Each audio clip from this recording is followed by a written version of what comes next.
Swasth Bharat telethon, and we're talking about germs and hygiene, and we're now joined by someone who has a lot of experience in enforcing hygiene of different kinds. We're joined by Kiran Bedi, former IPS officer, and LG of Puducherry, former super cop. Ms. Bedi, thank you so much for joining us. मेरा सवाल है किरण जी से। किरण जी, आप हमेशा कहते हैं कि cleanliness और हाइजीन सिर्फ गवर्नमेंट की रिस्पॉन्सिबिलिटी नहीं है। जब तक के लोग, यानी कि जब तक कि पब्लिक इक्वल रिस्पॉन्सिबिलिटी नहीं लेगी, हमें इसका रिजल्ट नहीं मिलेगा। तो आपको क्या लगता है कि पब्लिक की एक बहुत बड़ी रिस्पॉन्सिबिलिटी है? अरे लोग ही तो गंदा करते हैं, लोगों ने तो गंदा किया, गंदा करके उसको सफर करते हैं और फिर शिकायत करते हैं कि उन्होंने काम नहीं किया। तुम उनका काम क्यों बढ़ा रहे हो? उनका काम क्यों बढ़ा रहे हो? आप पहले प्रॉब्लम क्रिएट करते हो, फिर आप शिकायत करते हो। आप क्यों अपनी गंदगी सारी ड्रेन्स में फेंकते हो? आप क्यों नहीं अपनी डस्टबिन में डालते ताकि वो जो कलेक्शन करना है वो ले जाए? Kiran ji, this is Amitabh Bachchan.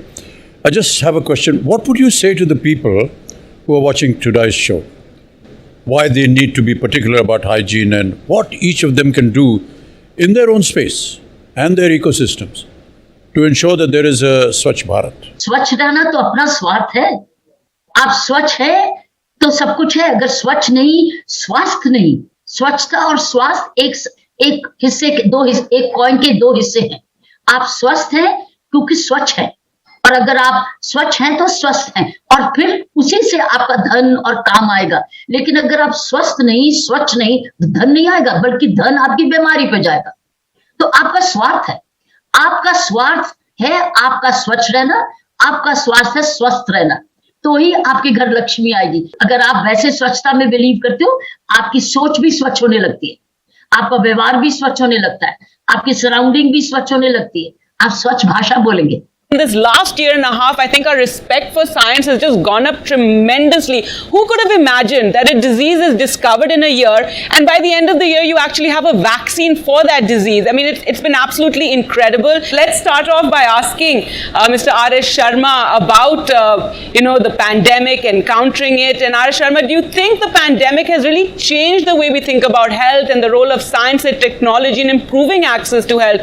The Cohen platform, for example, has been such an achievement in tracking vaccinations.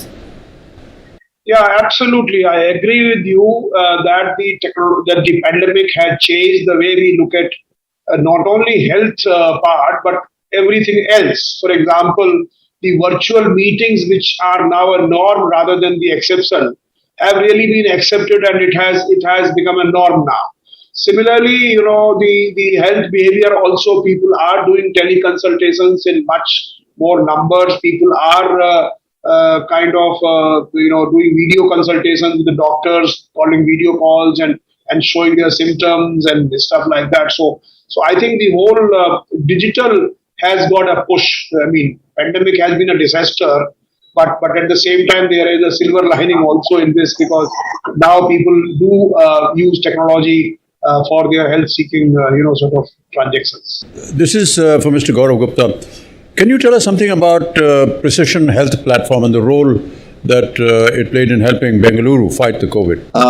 Bangalore is a city which is a science and technology city, and there are a lot of migrant population, high tech population that is working here, and we have been working with various platforms to make all our programs reach out to the community.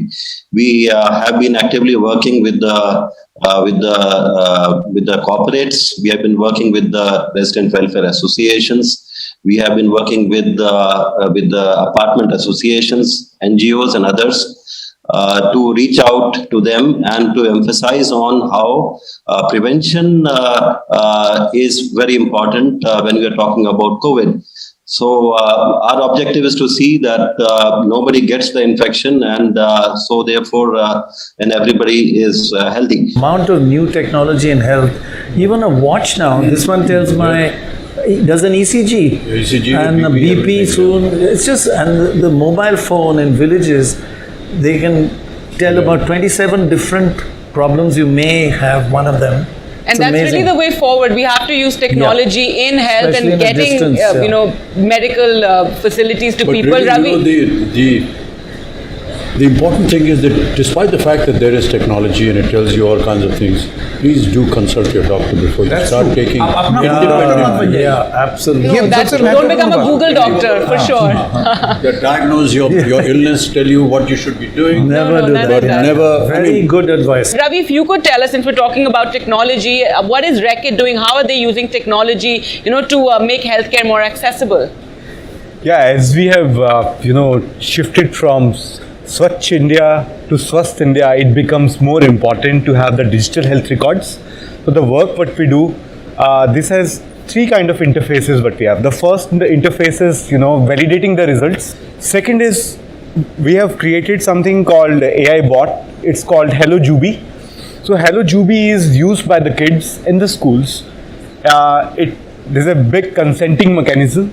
So anything on growing up, if you want to know, that bot what gives. is it? So Hello Jubi is an app, is an AI-based chatbot. So you put your questions, it gives you the leads, it gives you the right answers, so that children have not to go to the X number of sites which are prohibited or which are And not like to be Mr. visited. Bachchan just pointed out. Yeah, Okay. super Like protected. Mr. Bachchan just pointed out, could lead to misinformation Yes. as well, like online. So. Third thing is, like, India has a very huge number of key population groups who are impacted and affected by HIV, and there is a huge number of high-risk group in India. So there is an app which we have worked on called Protect QI. In your leisure time, you can actually sit on the app. It takes you around 2 minutes to give answer to 10 questions. It will tell you how much risk you are at.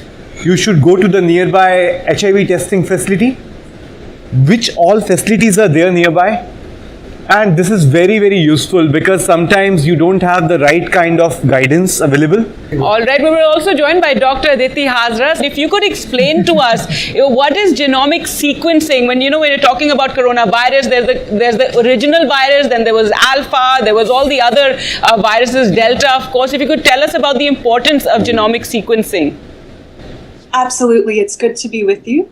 Genome sequencing is technology that we can use to understand the complete sequence and order of all the genes that make up a living organism.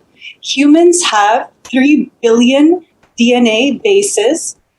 The COVID-19 virus has 30,000 RNA bases, and these bases are represented as chemical letters A, C, G, and U. And so these 30,000 sequences made up the original coronavirus. As it spread from person to person, it was replicating itself, it was copying itself. And occasionally it would make an error in that copy, like a spelling error or a typo in a text message, and that can have a different meaning. And so we have seen during the spring surge that the Delta variant is one of these mutations that allows the virus to be more transmissible. It is attaching to the human cells more robustly, and it has some immune escape. And so we see that variant is now the dominant variant worldwide. And although other variants are emerging, sequencing allows us, it is using technology to detect it sooner so that we can bring localized quarantine, mitigation, and vaccination efforts to reduce the burden of the spread. Dr. Jyotsna from Reckitt and Dr. Komal from Plan India, I would like to request you to please come on stage with what is a Hygiene Buddy kit. So what is this kit? Let's see. Ravi, you might want to tell us what is there in this kit. Yeah, Sorry, they are the inventors, so let them tell themselves. So what we have here is the Hygiene Buddy kit that we co-created with kids. The idea being that we make learning fun and we try to bring in some elements of STEM learning into hygiene. So it's not just STEM about learning, if you could just explain science and So STEM learning is basically the emphasis on science, technology, engineering and math. More and more across the world, people are realizing that these are basic skills that kids need to inculcate, because when you emphasize on STEM in education, critical thinking, being able to connect different dots, and we're also we have this kit here where kids have a chance at experiential learning. And these are pretty advanced topics that we talk about when you're talking about education, and we're bringing it to the last mile. And again, everything is leading to our mission not to leave no one behind. And this is also sourced locally from the local self-help groups. Okay. So that it's all, it's all paperless. This is also recycled. So we have moved in the direction where we are moving towards sustainability through the programs. Wow. And both of them have worked with the kids on ground. Fantastic. So the idea came from the kids and they shaped it further. That's how it worked. No, this is brilliant. So this is basically DIY soap. Yeah. Yes, absolutely. स्वस्थ भारत जब रहेगा तभी तो भारत संपन्न बनेगा भारत जब रहेगा तभी तो भारत संपन्न बनेगा I would like to welcome Dr. Jane Goodall on One Health. This is a message: One Health, One Planet, One Future, and social equity and justice are key, and the youth is the hope for the future. The COVID-19 pandemic has changed our world forever.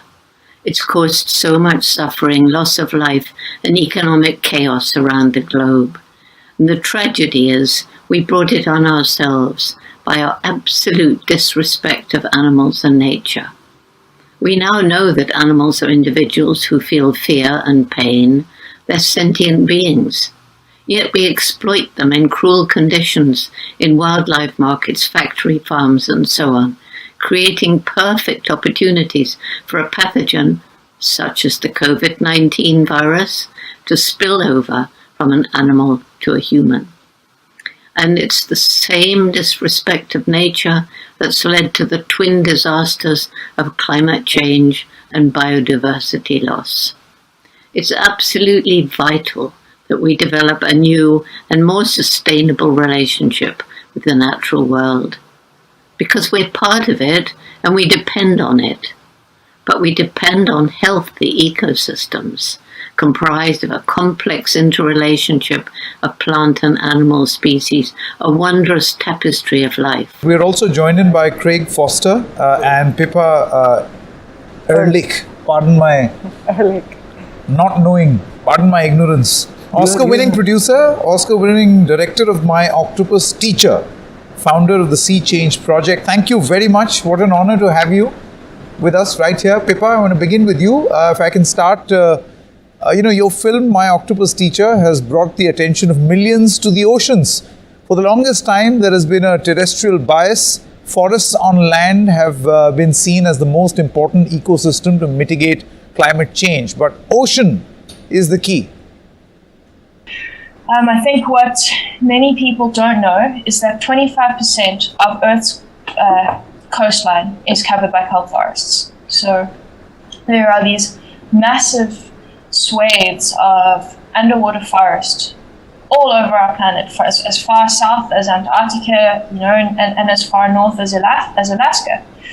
And not only are these an incredible resource for carbon sequestration, kelp forests protect our coastlines from erosion, which is especially important in a time of rising sea levels. And they are also just these incredible kind of almost safety deposit banks for biodiversity. The amount of species and also the abundance of animals that you find in a kelp forest is utterly staggering. And it's an environment that actually has not been that well explored or documented in natural history storytelling around the world. So they are, just underwater wonderland, exquisitely beautiful places that we need to protect and still have so much to learn about. And what we do at the Sea Change Project, which is an organization that Craig and I are part of, is we are dedicated firstly to ensuring protection for the Great African Sea Forest, which is the place that the octopus teacher lived and the place that we dive and explore every day.